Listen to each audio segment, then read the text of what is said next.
C'est en prélude des élections à venir, législatives et locales, qui se pointent à l'horizon au 241, que le collectif des fils et filles du 4e arrondissement, premier siège de la commune de Libreville, démissionnaire du Parti démocratique gabonais PDG depuis le mois de février 2025, ne cesse de se faire une place au zénith à travers des caravanes de sensibilisation, explication des motivations d'avoir quitté le bateau PDG, fixation du cap de la nouvelle orientation sociopolitique à l'ère de la 5e République, que le samedi 21 juin 2025 a permis une énième fois au collectif de déposer sa valise au quartier à Windje, Tchétchénie et derrière Épi. En février, on quitte ce parti. Pourquoi?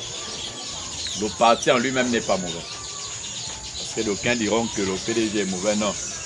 Le PDG, c'est le laboratoire politique, je peux dire en Afrique, qui a les meilleurs textes. Maintenant, ces textes ne sont pas applicables. C'est plutôt les personnes qui incarnent le PDG dans nos différents arrondissements qui sont mauvais. Voilà pourquoi, quand j'ai dit, et c'était le constat ici avec mes frères, quand chacun prenait la parole, il disait que je ne suis pas nouveau ici. Parce qu'à chaque fois, vous nous avez reçus ici. On était sous le label du PDG. On avait comme leader le député déchu. Merci, comment tu as pris le contrôle de toutes les personnes ici présentes. Merci. Quand on venait ici, on vantait les mérites du Parti démocratique gabonais. Pourquoi? Parce que on s'était inscrit dans la lutte de changer les conditions de vie de nos populations. Merci pour ta présence. On fait partie de cette précarité-là. Quand on a cité les quartiers ici, je n'ai pas entendu quelqu'un dire « je sors de la Sablière ». Mon père originaire d'eux. Non. Nous tous, on sort des mêmes précarités, des mêmes conditions de vie. Donc, au regard de tout ce que nous avions vécu, on s'est promis autour du frère, nous avions souffert ensemble, qu'on ne veut plus voir nos populations souffrir. Il a pu donner cet espoir-là. Parce qu'on fait déjà les temps pour garder, on s'est dit bon, moi, parce qu'on me disait qu'attends, Glenn, tu vas avoir un boulot. Moi, j'ai eu cette chance, que malgré les études que j'ai fait, après, je suis occupé comme enseignant. Mais moi, j'ai fait d'attention, puis je ne savais pas. Moi, on me dit attends. J'ai fait qu'attendre. Le temps, le président de l'île, il a dit non, moi, c'est trop. Voici l'événement qui s'est passé. On s'est dit bon, d'accord, attends, que nous sommes ici là. Nous, on est si possible que nous puissions mettre le lever, disant que lui, attends, effectivement, c'est quoi on nous a demandé de passer, on n'a rien dit. Donc, déjà, si nous avons forcé ces personnes-là à avoir des hautes fonctions, pourquoi pas nous? Que tous ceux qui sont ici, qui veulent nous rejoindre, le groupe est ouvert à tout le monde. Il n'y a pas d'exclusivité. Tout le monde est appelé à nous rejoindre ceux qui veulent bien faire partie, parce que nous sommes des jeunes qui avons décidé de changer les choses. Parce que nous sommes fatigués de souffrir. Moi, qui vous parle, je suis sorti d'une école, je suis au chômage, ça fait 12 ans. Donc, j'ai refusé. J'ai milité au PDG depuis 25 ans.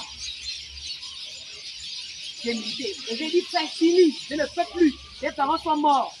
Quand les parents meurent, quand les parents vivent, ils envoient les enfants à l'école, ils assurent que les enfants viennent prendre la relève. Maintenant que c'est plus possible, on fait quoi? On sort de là, parce qu'on se sentait étouffé. Notre mouvement des fils et filles du 4e arrondissement a débuté justement sa caravane de sensibilisation depuis le mois de février. Nous avons justement entamé cette initiative pour promouvoir justement le message du chef de l'État qui justement prône la dynamique de l'investissement personnel et du réinvestissement des jeunes. Aujourd'hui, nous sommes certains, après avoir sillonné l'ensemble des quartiers justement de cet arrondissement, que nous sommes au bon endroit, notre message est très bien entendu. Maintenant, vous me demandez quels seront nos moyens justement pour nous investir aux futures élections à venir. Nous sommes certains d'une chose, c'est que nous sommes nos propres investisseurs. L'investissement commence déjà par la propre volonté d'aller de l'avant, par justement à offrir aux populations ce qu'ils attendent. Les populations attendent de nous aujourd'hui un investissement personnel, les mettre en avant et essayer de les solutionner.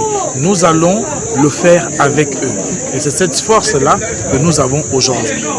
Après la présentation des membres du collectif, suivi du bien fondé de la rencontre dans une ambiance bon enfant, fixation de la vision pour la construction du Gabon face aux enjeux de la 5e République selon le temps fort des propos des membres, la population n'a pas hésité à donner leur avis et sentiments en invitant le collectif d'éviter de jouer le même refrain pour la conquête de l'électorat qui se pointe à l'horizon. Moi, je ne le cache pas, c'est la vérité. C'est comme ça que Gisèle est reparti avec les 500 000 francs qui étaient pour le canal parce qu'on devait refaire les travaux quelque part là. C'était 600 000, mais il était venu donner 500 000 là, devant vous tous. Mais quand les 500 000 étaient repartis, c'était parti dans la nuit. Mais quand il était revenu, il était venu donner, il a donné dans la journée. Et la nuit, les 500 000 francs sont repartis. Il met la main. Nous, on ne connaît rien. Leur visite soit bien concrétisée, parce que nous pensons que ce qu'ils nous ont dit, ils tiendront parole. Et que ça marchera. Mais il faut dire, ces jeunes-là également, ils ont eu le courage de pouvoir dire un peu stop à cela. Et j'encourage vraiment, voilà pourquoi je suis intéressé par l'action de ces jeunes-là, du fait qu'ils ont répondu massivement à leur propre destinée. Ils se prennent en charge et je crois qu'à ce niveau-là, je souhaite sincèrement que le président Brice Clotaire Oligui Nguema pourra avoir un œil regardant auprès de ces jeunes-là qui ne font que défendre le bien de la cité. Parce qu'il est important aujourd'hui que les jeunes s'impliquent dans cette action. Le pays doit maintenant travailler avec non seulement les vieux en tant que conseil, mais les jeunes pour booster le train du Gabon en avant. Nous notons que l'endéno sociopolitique gabonais sera en ébullition dans quelques mois.